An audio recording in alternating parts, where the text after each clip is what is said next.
Yun, good day mga boss. Good morning mga bossing. So yan, nandito tayo ngayon sa San Ildefonso, Bulacan mga boss. Nagsiservisan tayong Lancer itlog. So ito yung Lancer niya mga bossing.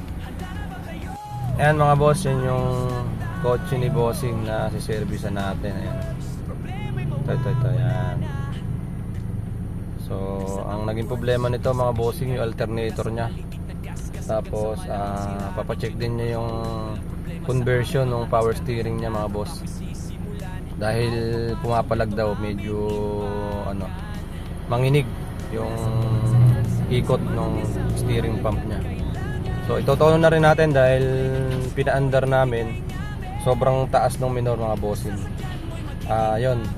Check natin mamaya yung alternator kung bakit hindi nila naayos. Pinagawa na raw nito ni bossing sa isang shop, pero bumayad lang siya ng 4,000 mahigit.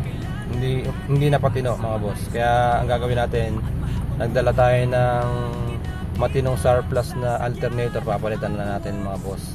Hindi na natin re-reparin yung dati niya, palit na agad tayo mga bossing. So ayan, let's go. Ayan mga boss, yung Lancer natin. Ayan, yung Lancer natin mga bossing.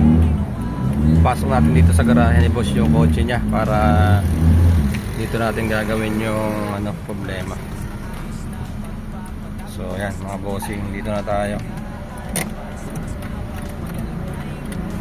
Ayan mga boss, ito yung makina ni bossing. So ayan, napansin natin sa conversion ng niya, yung power steering pump niya. Ito, mali yung niya, yung naging conversion mga boss. So itong bracket dapat dito siya nakasalpak. Ayan.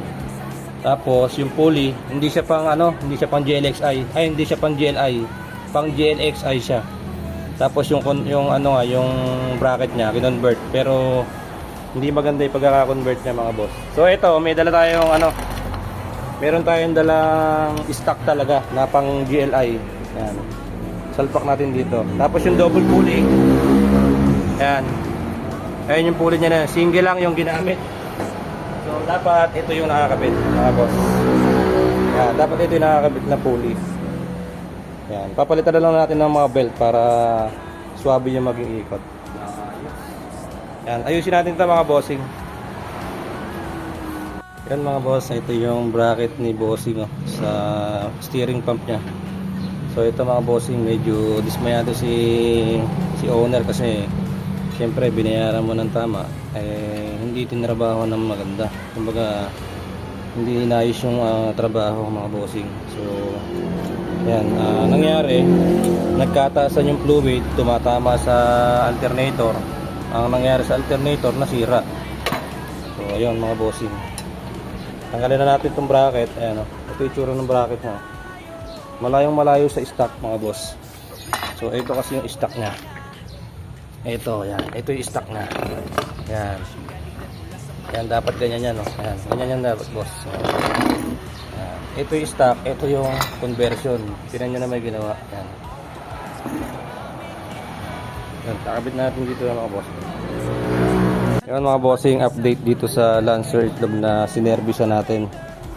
So ito mga boss, nakikabit ko na yung bagong steering pump tsaka yung bagong steering bracket.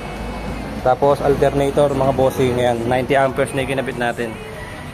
Yan, 90 amperes na yan. Yan, start natin mga bossing kung magkakarga siya. So lalagay lang tayo dito ng gauge tester. Ito, digital, meron tayong dala. So set natin sa 12 volts mga boss. Yan. So nakikabit natin ito, testing natin kung magkakarga. Ayan boss, test natin, paandar natin makina. Ayan, Lancer EL mga bossing. Ayan, start tayo mga boss. So ayun, ayan, maandar na mga bossing. Ayan, maandar na siya. So dito tayo sa makina. Ayan mga boss, ayan, maandar na. So ang rating ng alternator ngayon mga bossing, yan, 13.9. yung reading ng ano natin, alternator. So ibig sabihin, okay yung naikabit natin na alternator mga boss. So kaya kasi 13.9 lang dahil umiikot yung radiator pa niya. Rekta. So babalik si bossing sa shop. Papaayos ni bossing itong mga pan niya. Papalitan sa standard wiring. So yun lang mga boss.